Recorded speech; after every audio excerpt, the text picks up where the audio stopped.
Haleluya, puji Tuhan.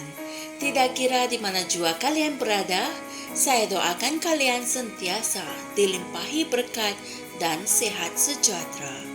Semoga sukacita dan kedamaian Tuhan memenuhi hatimu sentiasa. Amin. Hari ini, Pastor Chris ingin kita tahu bahwa bangsa-bangsa adalah tumpuan Tuhan. Haleluya. Mari kita renungkan bersama.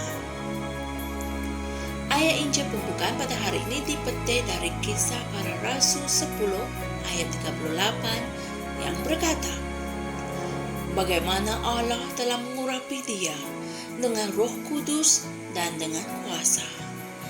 Dia yang berjalan berkeliling sambil melakukan kebaikan dan menyembuhkan semua orang yang ditindas oleh iblis, kerana Allah ada bersama dia. Amin. Beberapa perkara berlaku atas pilihan Tuhan. Apabila perkara-perkara tersebut berlaku, selalunya tidak ada manusia yang mampu menjelaskannya. Hanya melalui kitab suci, kita dapat tahu sebab dia melakukan perkara-perkara sedemikian. Dalam 2 Tawarikh 9 contohnya, Ratu Sheba mendengar tentang kemasyhuran Salomo dan berangkat ke Yerusalem untuk melihat dengan matanya sendiri. Apabila dia tiba, dia terkejut.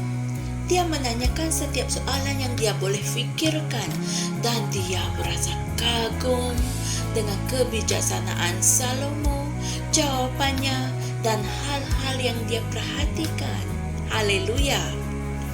Hal ini mendorong dia untuk memuji kasih ilahi Tuhan bagi para umatnya.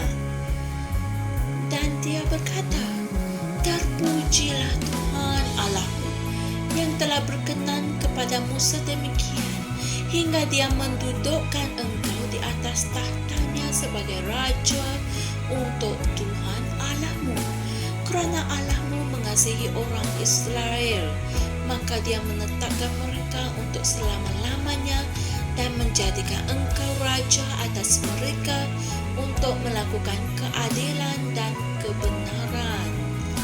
Haleluya. Inilah firman Tuhan dalam 2 Tawarikh 9 ayat 8. Tuhan telah menjadikan Salomo sebagai raja Israel kerana dia mengasihi Israel. Dia memilih seorang manusia yang dia kasihi. Dan kalian boleh merujuk hal ini dalam 2 Samuel 12 ayat 24. Dan Tuhan menjadikan dia raja bagi bangsa yang dia kasihi.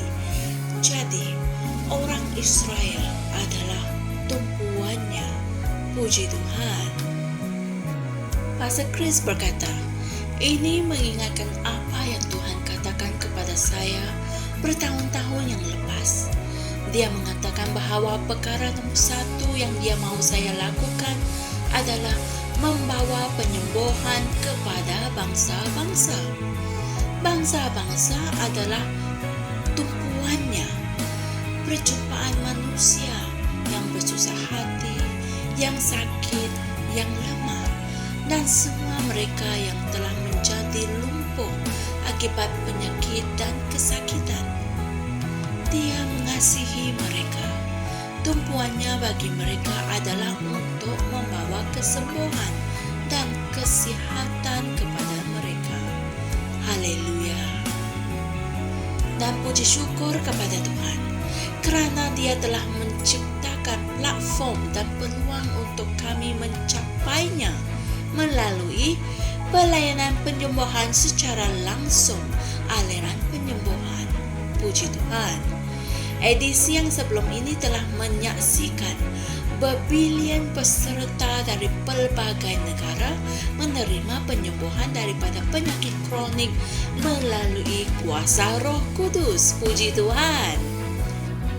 Kamu boleh melayari laman web berikut untuk mendapatkan butiran mengenai pelayanan penyembuhan secara langsung, aliran penyembuhan yang akan datang, dan juga untuk memainkan semula detik-detik edisi program yang sebelum ini.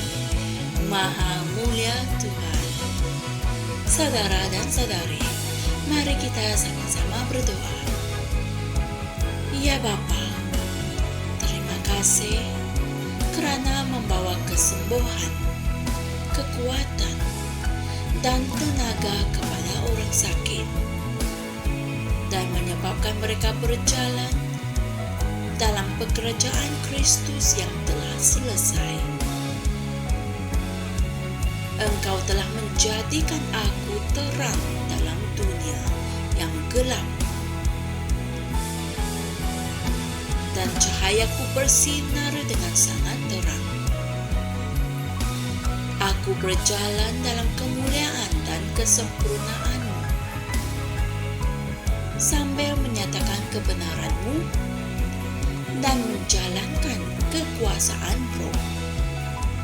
Dalam nama Yesus. Amin. Saudara dan saudari, berikut adalah renungan tambahan untuk kalian renungkan bagi memahami ajaran firman Tuhan pada hari ini dengan lebih jelas, yaitu dari Amsal 8 ayat 30 hingga 31 dan Kisah Para Rasul 10 ayat 38. Haleluya. Saudara dan saudari, Tuhan telah menjadikan kita terang dalam dunia yang gelap ini. Kitalah yang membawa kesembuhan, harapan, kekuatan, dan tenaga kepada orang yang sakit. Oleh itu, teruskanlah menyatakan kebenaran Tuhan dan keharuman bau pengetahuan tentang firman, agar lebih ramai bangsa-bangsa akan melihat kemuliaan Tuhan, karena bangsa-bangsa adalah tumpuan Tuhan. Haleluya. Jumpa lagi esok dan Tuhan berkati. Shalom. Kami percaya saudara-saudari semua telah diberkati dengan perkongsian firman dari Rhapsody Reality. Bagi sesiapa yang ingin menjadikan Yesus Kristus sebagai Tuhan dalam kehidupanmu, kamu boleh mengucapkan doa ini bersama dengan saya. Ya Tuhan Allah, aku mempercayai Yesus Kristus, Anak Allah yang hidup dengan sepenuh hatiku. Aku percaya Dia telah mati untukku, dan Allah telah membangkitkan Dia dari kematian. Aku percaya Dia hidup hari ini. Aku mengaku dengan mulutku bahwa Yesus Kristus adalah Tuhan dalam hidupku mulai dari hari ini. Melalui Dia dan di dalam nama-Nya, aku mempunyai kehidupan yang kekal. Aku telah dilahirkan semula. Terima kasih Allah kerana menyelamatkan jiwaku. Aku sekarang adalah anak Allah. Haleluya. Tanya, sekarang kamu telah menjadi anak Allah. Untuk apa-apa sebarang pertanyaan atau untuk mendapatkan lebih banyak maklumat mengenai bagaimana untuk bertumbuh sebagai seorang Kristian, Anda semua boleh hantar mesej di akaun Facebook kami atau email kami di tni.msia@gmail.com. Sekali lagi, tni.msia@gmail.com. Tuhan berkati Anda semua.